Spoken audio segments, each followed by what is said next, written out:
Здравствуйте, дорогие друзья! Третья песнь канона Андрея Критского. Опирается она на песнь Анны, матери пророка Самуила. И вот что это такое. Дело было в древнем Израиле. Правда, тогда еврейский народ уже в течение нескольких столетий жил в земле обетованной. В это время проживал там человек некий по имени Елкана. И у него было две жены. Одна из них Анна, и она была бесплодна. Что такое бесплодие для женщины, даже современной женщины? Это великая трагедия, это большое несчастье. Хотя мы с вами живем во времена, когда, в общем-то, один ребенок, два – это уже хорошо, три – это уже многодетная семья, да? А есть масса людей, которые добровольно отказываются иметь детей. А вот на Востоке, да еще в те времена, отсутствие детей воспринималось крайне тяжело. Поэтому, конечно, скорбела Анна очень сильно. Ежегодно Елкана со своими женами и детьми от одной из них посещал Божий храм, а жил он не в шаговой доступности. Для того, чтобы дойти до храма, нужно было предпринять целое путешествие, целая история. Сами понимаете, автобусов в то время не было. Маршрутки там не ходили, и дорог-то, собственно, такие, только пешим ходом, может быть, на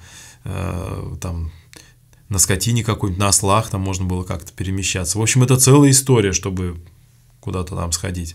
Но ежегодно он посещал храм для того, чтобы совершить там жертвоприношение. В общем, человеком он был достаточно благочестивым на самом деле. И Анну, жену свою, любил, несмотря на то, что она была бесплодна. И вот в один из таких приходов в храм Божий Анна настолько сильно скорбела, что даже не могла кушать.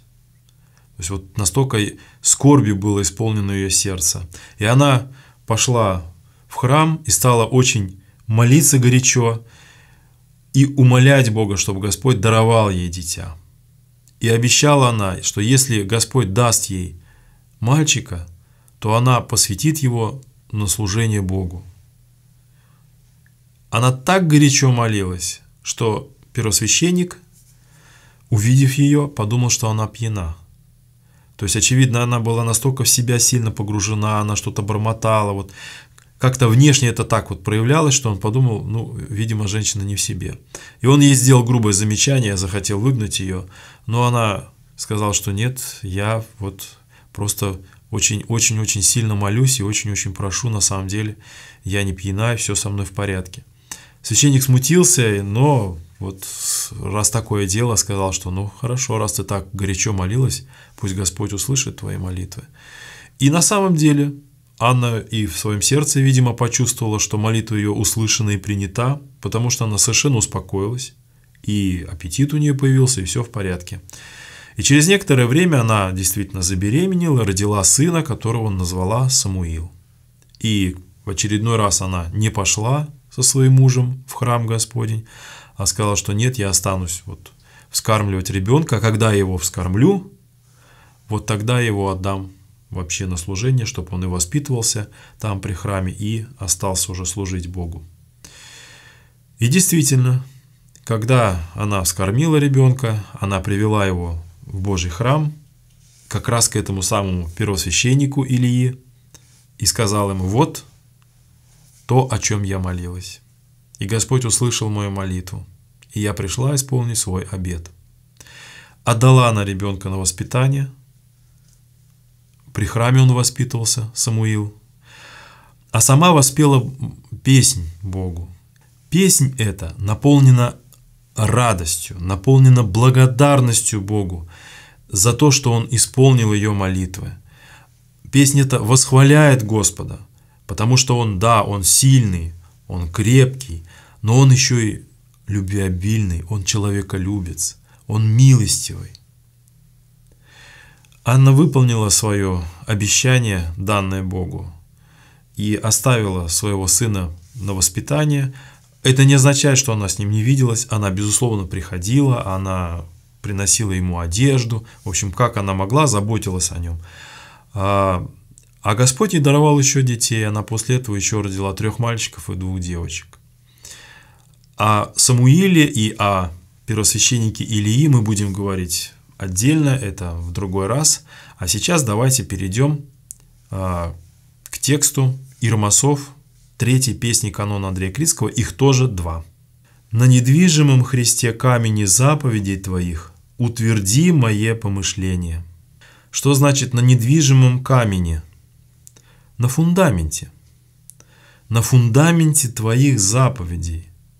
То есть Твои заповеди, они недвижимы. Вот как они были даны, вот такие они и есть. И это не подвигается никуда, не поддается изменению. Вот Твои заповеди. И вот на этих прочных заповедях, как на фундаменте, утверди мое помышление. То есть, чтобы мысли мои, не только мысли моего мозга, но и мысли моего сердца, движения моей души, они основывались на фундаменте Твоих заповедей. На недвижимом Христе камени заповедей Твоих утверди мое помышление.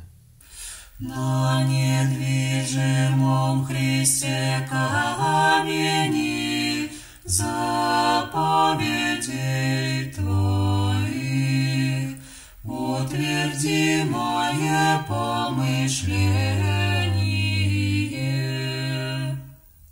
И второй Ирмос.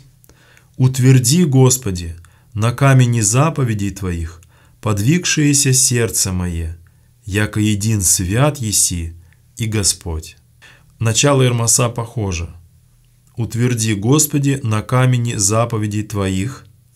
Что мы просим утвердить? Подвигшееся сердце мое.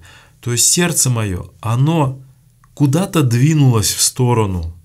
Вот есть фундамент Твоих заповедей, на нем бы надо строить. А сердце мое, оно куда-то отошло от вот этого вот фундамента в какое-то лукавство, в какой-то грех. Поэтому Ты верни это сердце, утверди подвигшееся сердце на камне вот Твоих, на фундаменте Твоих заповедей. Яко един свят еси и Господь. Потому что Ты един свят, а у нас у всех сердце немножко подвинулось. Если бы нет, то мы бы тоже были святы. Яко един свят еси, то есть Ты есть свят, один Ты только свят, и Господь, то есть Ты можешь это сделать. Утверди, Господи, на камени заповедей Твоих подвигшееся сердце мое, яко един свят еси и Господь.